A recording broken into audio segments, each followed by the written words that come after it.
আসসালামু আলাইকুম প্রিয় দিনী ভাই ও বোনেরা। আপনি কি খুব বিপদে পড়েছেন? আপনি কি চরম হতাশায় ভুগছেন?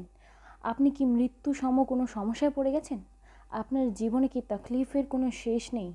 তাহলে আজকের ভিডিওটি আপনি মনোযোগ দিয়ে শুনুন এবং সেই রকমভাবে আমল করুন।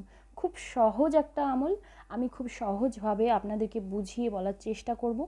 ইনশাআল্লাহ আল্লাহ পাক রব্বুল আলামিন আপনাদের বিপদ মুহূর্তের মধ্যেই কাটিয়ে দেবেন ইনশাআল্লাহ। তো চলুন, তবে হ্যাঁ, তার আগে আমরা জেনে নেব যে বিপদ আসলে কয় ধরনের হতে পারে। বিপদ কিন্তু প্রিয় দিনী ভাই ও বোনেরা দু ধরনের হয়।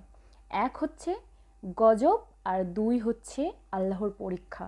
তো আপনারা কিভাবে বুঝবেন যে সেটা গজব নাকি আল্লাহ পাকের পক্ষ থেকে আপনাদের প্রতি নেওয়া পরীক্ষা? তো এবার যদি সেটা গজব হয় তাহলে দেখবেন যখন আপনার বিপদ এসেছে তখন আপনার নামাজের দিকে তো দূর, ইসলামের পথে আসারও কোনো ইচ্ছে নেই। মানে আপনার তখন মনে হচ্ছে যে অন্য কোনোভাবে সময় কাটাই। এমনকি অনেকে তো নেশাগ্রস্ত থাকেন, অনেকে তো অনেক খারাপ কাজও করে ফেলেন। ঠিক আছে, সেটা বিভিন্ন ধরনের নেশা হতে পারে। অনেকে হয়তো মোবাইলে গান শুনে সময় কাটাচ্ছেন, দুঃখের গান শুনছেন, কষ্টের গান শুনছেন। এরকমও হয়ে থাকে যে তারা সুইসাইড করতে পর্যন্ত চলে যায়, নাউজুবিল্লাহ। যে প্রাণ একমাত্র আল্লাহ পাক সৃষ্টি করতে পারেন, সেই প্রাণকে ধ্বংস করার অধিকার আমাদের কোনো মখলুকাতের নেই। তো তাই আমরা কিন্তু কখনোই নিজেকে শেষ করে দিতে যাব না, বা কখনো এরকম খারাপ কিছু ভাববো না, কখনোই না। তো এবার তাহলে বুঝে গেলেন তো, যদি আপনার প্রতি আল্লাহর পক্ষ থেকে এটা গজব হয়ে থাকে তাহলে কিন্তু আপনি খারাপ কাজের দিকে লিপ্ত হবেন, আপনি কিন্তু ইবাদত থেকে অনেকটাই দূরে চলে যাবেন। এবার আপনি যেহেতু এই ভিডিওটি দেখতে এসেছেন, তাহলে কিন্তু আমি প্রাথমিক ধাপে এটা ধরেই নিতে পারি যে অবশ্যই আপনি কিন্তু যে বিপদটাতে পড়েছেন সেটা অবশ্যই আল্লাহ পাকের একটা পরীক্ষা মাত্র। আল্লাহ পাক আপনাকে পরীক্ষা করছেন আপনি ঠিক কতটা ইসলামের পথে আছেন, কতটা আপনি ঈমান নিয়ে থাকতে পারেন। ঈমান নিয়ে চলা মানে কলেমা, নামাজ, রোজা, হজ, জাকাত, শুধু এগুলোই নয়, ধৈর্য ধারণ করা। ধৈর্য ধারণ করাটাও কিন্তু ঈমানের একটা অঙ্গ বলা যেতে পারে। তার কারণ কি? আল্লাহ পাক বলেছেন যে ধৈর্য ধারণকারীকে আমি খুব ভালোবাসি, আমি খুব পছন্দ করি। বিপদ আপদ সমস্ত কিছু কিন্তু সাময়িক। আর আল্লাহ পাক বলেছেন তোমরা কিন্তু কেউ নিরাশ হও না, কারণ কষ্টের পরেই আছে সুখ। কষ্টটাই যদি আমাদের জীবনে না আসলো তাহলে কিন্তু সুখের উপলব্ধিটাই হবে না। এবার বলি, বেশি কথা না বলে আমি এটাই বলতে চাই যে যদি সেটা আল্লাহর পক্ষ থেকে আপনার প্রতি পরীক্ষা হয় তাহলে কি, তাহলে আপনার ইবাদতের দিকে আরও বেশি মনোযোগ বেড়ে যাবে। হয়তো আপনি 4 ওয়াক্ত নামাজ পড়ছিলেন, হয়তো বা আপনি রেগুলার কোরআন তেলাওয়াত করছিলেন না, হয়তো বা আপনি রোজাও রাখেননি এই রমজানে। তো আপনি তখন আরও বেশি বেশি করে আল্লাহ পাকের কাছে ক্ষমা চাইতে শুরু করবেন। আপনি 5 ওয়াক্ত নামাজ আদায় করা শুরু করবেন, এমনকি তাহাজ্জুদের নামাজ আদায় করবেন।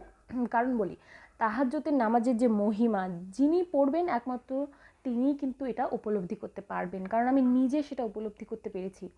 কারণ কি, তাহাজ্জুদের ওয়াক্তে আপনি প্রথমে কল্পনা করে নিন যে আল্লাহ পাক স্বয়ং সপ্তম আসমান থেকে প্রথম আসমানে নেমে এসেছেন এবং তিনি সবাইকে বলছেন, হে আমার বান্দারা, তোমাদের কার কি চাই বলো।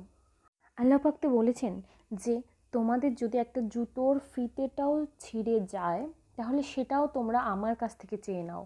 তোমার ঘরে যদি লবণে শেষ হয় তাহলেও তুমি সেটা আমার কাছ থেকে চেয়ে নাও। তোমরা কখনোই কারোর মুখাপেক্ষী হবে না।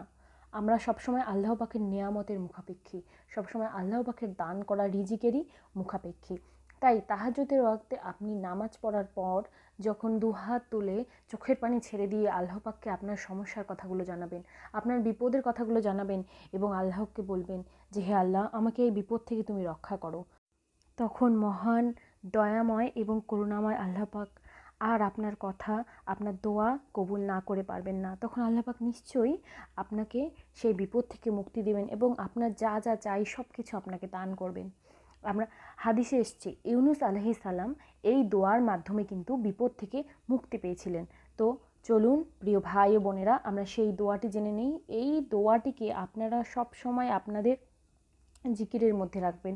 কারণ কি, আপনার যখনই যে কোনো প্রয়োজন হোক না কেন, আপনার পায়ে যদি আপনি একটু হোঁচটও খেয়ে যান তখনও আপনি এই দোয়াটা পাঠ করবেন, বা আপনার যদি কোনো বিপদের আশঙ্কাও হয় তখনও আপনি এই দোয়াটা পাঠ করবেন। কেননা আমি নিজে এই দোয়ার সব সময় ফল লাভ করছি। তাই জন্য আপনাদেরকে বলবো, আপনারা সম্পূর্ণ একিন এবং এখলাসের সহিত কখনোই এরকম ভাববেন না যে দেখি তো একটু পরীক্ষা করে যে কাজ হয় কি না, এরকমটা কিন্তু আপনারা কখনোই ভাববেন না। কারণ কোরআনের আয়াত আল্লাহ পাকের নাজিল করা, এবং সেই আয়াত কখনো মিথ্যে নয়, কখনো ভুল নয়, মানে এসব ভাবাও পাপ, নাউজুবিল্লাহ। এবার বলে দিচ্ছি, দোয়াটি হলো দোয়া ইউনুস। লা ইলাহা ইল্লা আন্তা সুবহানাকা ইন্নী কুনতুম মিনাজ জালিমিন। লা ইলাহা ইল্লা আন্তা সুবহানাকা ইন্নী কুনতুম মিনাজ জালিমিন। খুব ছোট্ট একটি দোয়া, আপনারা চাইলে এক্ষুনি মুখস্থ করে নিন। ভিডিওটাকে আপনারা এগিয়ে দিয়ে গিয়ে আপনারা এটাকে মুখস্থ করে নিন, এবং সব সময় এটাকে আপনারা আপনাদের মানে তেলাওয়াতের মধ্যে রাখুন। আপনারা যে কোনো বিপদে, আমি তো ছোটোখাটো একটা বিপদেও আমি কিন্তু এই দোয়াটাই সবসময় পড়ি, আর এবং সাথে সাথে আমি ফল পাই। এবার আমি বলছি, যদি ওই যে বললাম, আপনার ঘরে যদি তেলও শেষ হয়ে যায় বা লঙ্কাও শেষ হয়ে যায়, তাও কিন্তু আপনি এই দোয়াটা পড়বেন, কারণ এটাও আপনার এক ধরনের মুসিবত বলা যেতে পারে। আবার সবার কাছে এই লবণ ফুরিয়ে যাওয়াটা মুসিবত কিন্তু নয়, কারণ যাদের টাকা পয়সা আছে তারা হয়তো বলবেন আমাদের তো টাকা পয়সা আছে, আমরা তো একটু পরে আনতে পারবো। কিন্তু আমি বলবো, প্রিয় দিনী ভাই ও বোন, আল্লাহ পাক চাইলে এক মুহূর্তেই কিন্তু বাদশাকে ফকির এবং ফকিরকে বাদশা বানিয়ে দিতে পারেন। তাই সবসময় আমাদেরকে আল্লাহ পাকের শুকর আদায় করতে হবে। আর আপনারা সবসময় বিপদে কিন্তু এই দোয়াটি পাঠ করবেন। আপনারা চাইলে দিন রাত যে কোনো সময় এমনি পাঠ করতে পারেন, কারণ কি, বিপদ আসার আগেই যদি আপনারা পাঠ করেন, তার মানে কি একটা প্রোটেক্টিভ লেয়ার তৈরি হয়ে গেল, তাহলে তো আর কোনো চিন্তাই নেই। আর হ্যাঁ, আর একটা হচ্ছে যে আপনারা যদি আয়াতুল কুরসি পাঠ করেন, তাহলে কিন্তু শয়তান আপনাদের ধারে কাছেও আসতে পারবে না। তাই রাত্রেবেলা ঘুমানোর আগে আয়াতুল কুরসি পাঠ করে ঘুমাবেন। তো প্রিয় দিনী ভাই ও বোনেরা, আজকে এই পর্যন্তই। আবার কোনো না কোনো দিন কোনো না কোনো হাদিস নিয়ে চলে আসবো আপনাদের কাছে। আসসালামু আলাইকুম। সবাই ভালো থাকবেন, সুস্থ থাকবেন, ভরসা করবেন শুধুমাত্র আল্লাহ পাককে।